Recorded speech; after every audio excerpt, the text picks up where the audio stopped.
বাংলাদেশের ম্যাচের কাটাছেঁড়া এখনও আমাদেরকে করতে হচ্ছে। ইটস ভেরি আনফর্চুনেট যে বাংলাদেশ নিউজিল্যান্ডের সঙ্গে আসলে আমরা আগেও বলেছিলাম যখন ম্যাচের আগে শোগুলো করেছিলাম যে নিউজিল্যান্ড যে ফর্মে আছে, নিউজিল্যান্ডকে হারানো বাংলাদেশের জন্য আসলে টাফ কলই হতে যাচ্ছিল।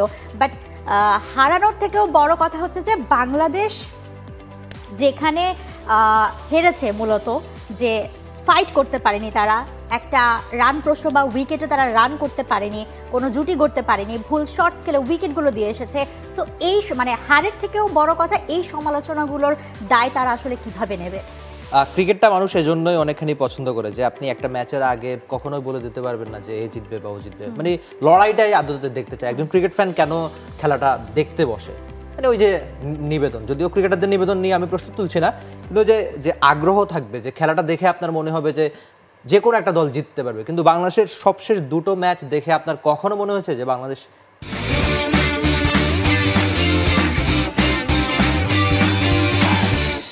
জিততে পারে? খুব সম্ভবত না।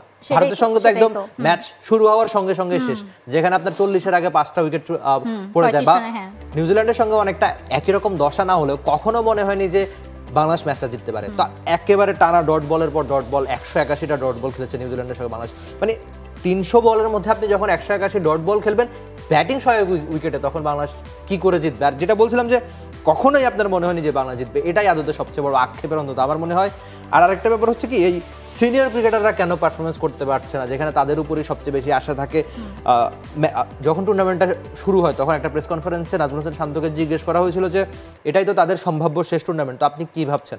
তো বলছিল যে তাদের ক্রিকেটিং আগ্রহ দেখে, বা যেহেতু বিপিএল একই দলে খেলেছেন, যে তাদের এখনো খেলাটার প্রতি যে নিবেদন, যে আগ্রহ, সেটা দেখে মনে হচ্ছে না যে তারা এই টুর্নামেন্ট শেষ করবেন, বা মনে হচ্ছে যে তারা দলকে অনেক কিছু দিবেন। তো সেই অনেক কিছুটা কি আদতে সেটাই আমার দেখতে ইচ্ছে করছে আর কি। আর সরাসরি আরেকটা ব্যাপার কি, মানে যতখানি খবর যে বাংলাদেশ কোচ ফিল সিমন্স তিনি একদম সরাসরি ড্রেসিং রুমে সবার সামনে সিনিয়র ক্রিকেটারদের সমালোচনা করেছেন। হ্যাঁ, এটা আমরা দেখতে পাচ্ছি সামাজিক যোগাযোগ মাধ্যম সহ। যেটা আদতে খুব বেশি বাংলাদেশের ক্রিকেট কালচারে হয় না, যে কোচ একদম সবার সামনে সিনিয়রদের সমালোচনা করে। তো মানে কোচও অনেক বেশি হতাশ, খুব স্বাভাবিক। আর আরেকটা ব্যাপার কি, নাজমুল হোসেন শান্ত কিন্তু যাওয়ার আগে বলে গিয়েছেন যে আমরা চ্যাম্পিয়ন হতে চাই। তো কথার লড়াইও বোধ করি আমরা হেরে গেছি। আপনি মানে এক একটা কথা তো অনেকভাবে বলা যায়। বাংলাদেশ ক্যাপ্টেন যদি বলতেন যে আমরা আদতে আমাদের যতটুকু সামর্থ্য ক্রিকেট খেলার জন্য যাচ্ছি, বা আমাদের যতটুকু সামর্থ্য আমরা সেই অনুযায়ী খেলবো, এই কথা বললে তো খুব একটা খারাপ কিছু হতো না। ঠিক আছে, বাংলাদেশের যদি সামর্থ্য থাকতো চ্যাম্পিয়ন হওয়ার, তাহলে চ্যাম্পিয়ন হয়ে দেশে ফিরে আসতো। কিন্তু চ্যাম্পিয়ন হওয়ার কথা বলে একটা ম্যাচ এখন পর্যন্ত জিততে না পারা, এটা অবশ্যই আক্ষেপের।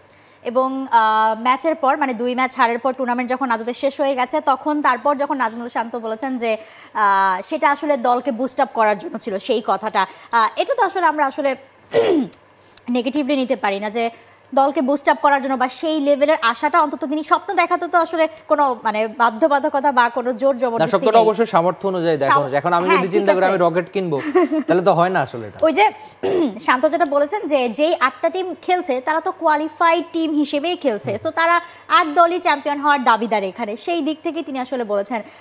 তবে হ্যাঁ, যেই কথা আসলে তিনি বলেছেন সেই কথা অনুযায়ী কোনো পারফরমেন্স আসলে বাংলাদেশ টিম করে দেখাতে পারেনি, সেটা অনেক বড় আফসোসের কারণ হয়ে দাঁড়িয়েছে। এবং যেটা এমিল বলছিলেন যে সিনিয়র ক্রিকেটারদের, মানে শান্ত যেটা বলেছিলেন, শান্তর কথা ধরে, যে সিনিয়র ক্রিকেটারদের আরও দেওয়ার বাকি আছে, মানে এখন প্রশ্ন তুলতে মানে বাধ্য হতে হয় আমাদের যে সমালোচনার জন্ম, আরও বেশি সমালোচনার জন্ম দেওয়াটাই কি বাকি কিনা তাদের আসলে। কারণ যে পারফরমেন্স আমরা দেখেছি, 181টা বল ডট বল লাস্ট নিউজিল্যান্ডের ম্যাচে ছিল, এবং আরও যদি ভারত ম্যাচের কথাও বলি, এই 2 ম্যাচ মিলিয়েই কিন্তু প্রায় দেখা যায় 50% বা কাছাকাছি লেভেলের বল তারা আসলে ডট খেলেছে।